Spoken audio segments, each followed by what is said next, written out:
So let's get this straight. This whole time you've been looking at adversity as something to avoid, as something that's bad, and all along it was trying to tell you that it's not your enemy but your teacher. And the most successful people in the world are those who understood that. They don't fear adversity. They don't shy away from it. They don't complain about it. They say, bring it on. What did they know that others didn't? Well, that's what we're going to talk about today, because I want you to learn this truth once and for all. Adversity is not your enemy. It's your greatest ally.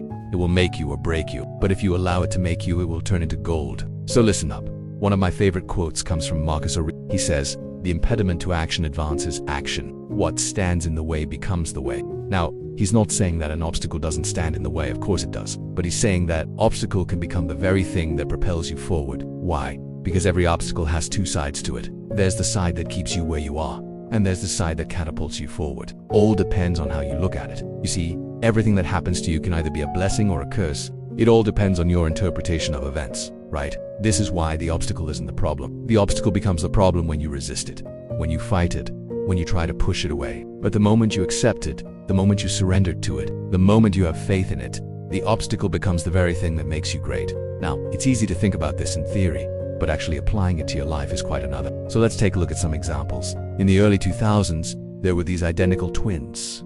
They were actually conjoined twins. They had been joined together since birth. They were attached to each other, both physically and emotionally, and so they decided to undergo a surgery to separate them. And they successfully managed to separate them. But one twin died during the process. Now, the surviving twin was devastated by the loss of his brother. But here's what happened. That same year, just months after losing his brother, he won an ESPI award for overcoming incredible odds and surviving the separation procedure. Here's what he said during his speech. He said, "I just wanted to say that if you love what you do and you read true to yourself, good things will happen." And I thought, that's such a beautiful lesson. He could have looked at that situation and said, "It was such a horrible experience. I lost my brother. How could you possibly say anything good came out of this?" But he chose to see the good. He chose to see the blessings in disguise, so to speak, and he chose to focus on the positive. The same thing happened to Helen Keller. She lost her sight and her hearing at a very young age. She could have easily spent the rest of her life wallowing in self-pity, thinking, "Oh, why did this happen to me?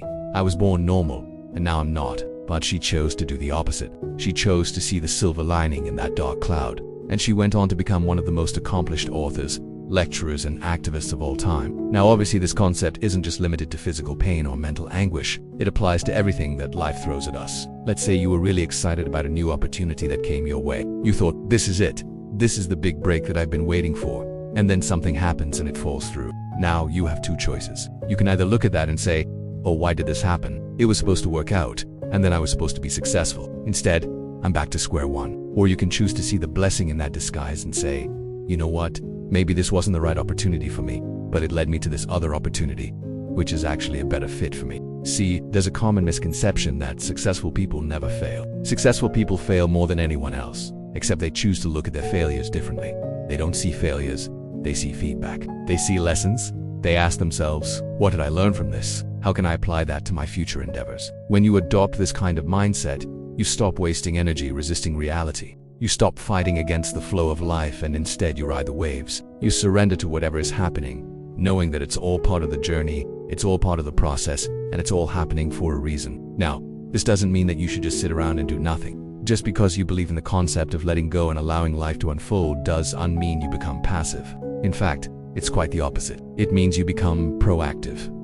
Because you understand that the only thing you can control is your attitude and your actions. So instead of worrying about things that are beyond your control, you focus on the things that are within your control. You focus on making the best out of the situation you find yourself in. You focus on taking the necessary actions to move forward. So what exactly is the lesson here? The lesson is simple. Everything that happens to you can be a blessing or a curse. It all depends on your interpretation of events. The successful people in this world are those who know that adversity is not their enemy, but their greatest teacher. As Marcus Aurelius says, the impediment to action advances action. What stands in the way becomes the way. So the next time life throws you a curveball, the next time you find yourself in a difficult situation, instead of resisting it, instead of complaining about it, instead of trying to push it away, embrace it, welcome it, be grateful for it. Ask yourself, what can I learn from this?